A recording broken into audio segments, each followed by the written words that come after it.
EVN Security Report, January 2025. Why Aliyev thinks he has to attack Armenia soon by Nurses Kopalian, published on January 31, 2025, on EVN Report.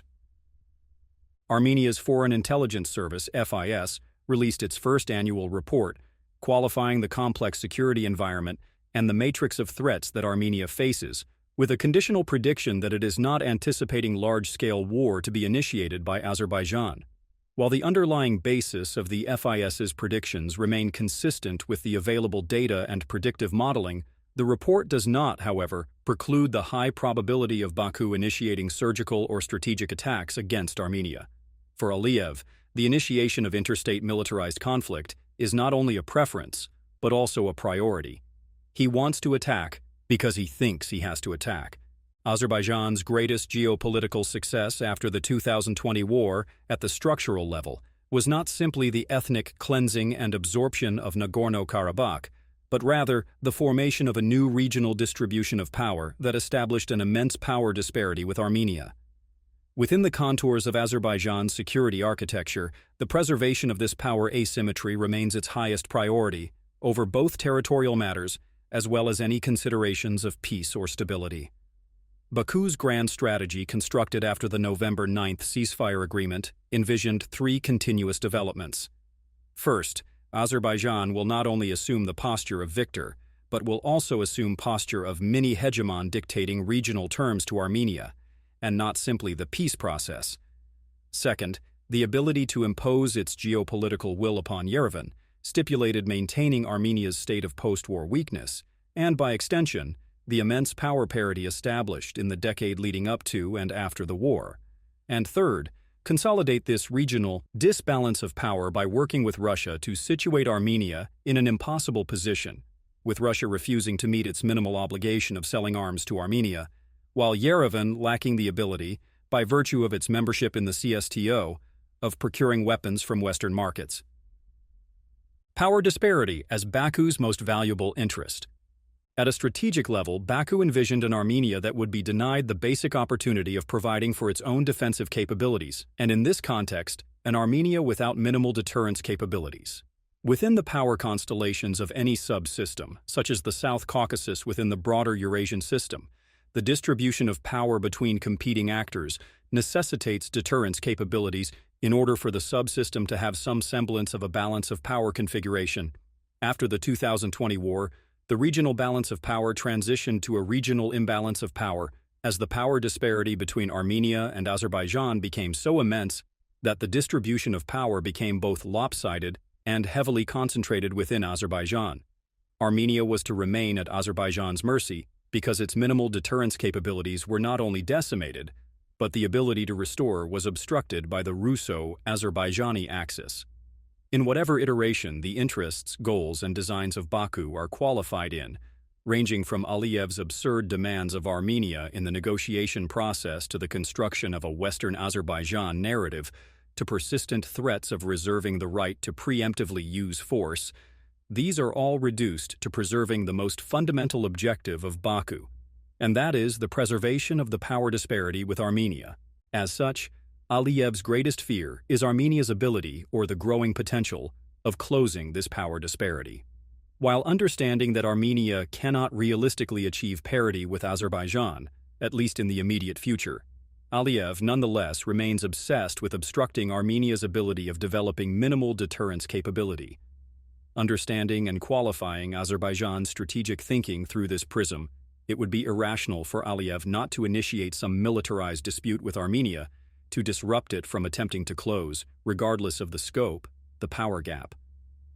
In analytical terms, whereas Aliyev's grand strategy after the 2020 war sought to maintain or even expand the power disparity with Armenia, under the understanding that Russia would refuse to deliver any arms to Armenia, and thus categorically reducing Armenia to a defenseless actor, Armenia's Western pivot and policy of diversification ruptured this grand strategy constructed by Baku.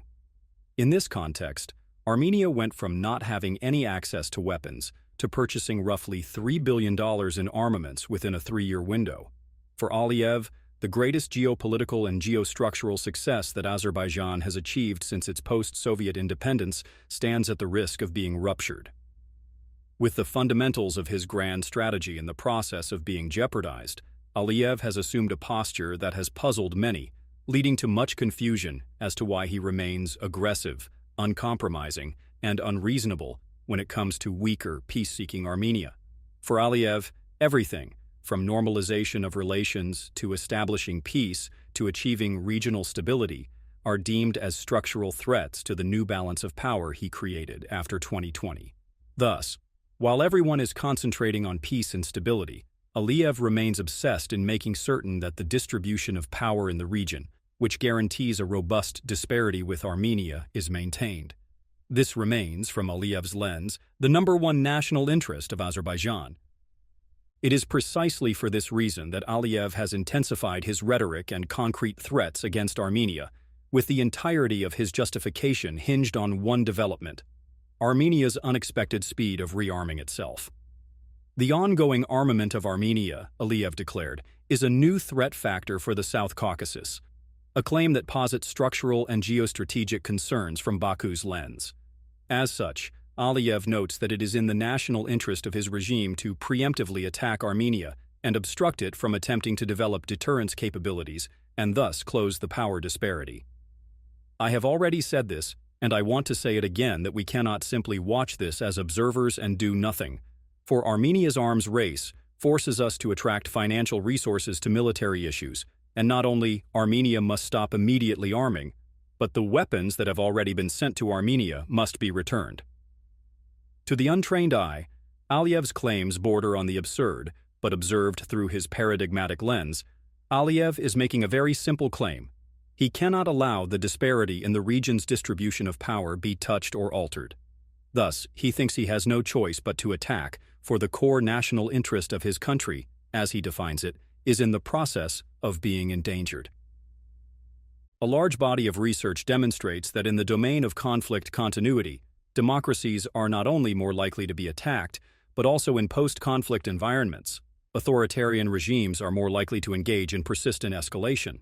Further, whereas democracies are more willing to accept shifts in distribution of power, authoritarian regimes are less willing to tolerate shifts in disparities and are more likely to use force to rectify shifts in distribution of power. Considering the fact that conflict propensity of civilian autocrats are the highest, since they face the least domestic backlash, Aliyev remains well-suited to initiate militarized activities against Armenia to preserve his regime's grand strategy. Further empirical studies show that personalist dictatorships, such as the Aliyev regime, in which leaders depend on only a small coterie of supporters, are more likely to initiate conflict than other authoritarian regime types.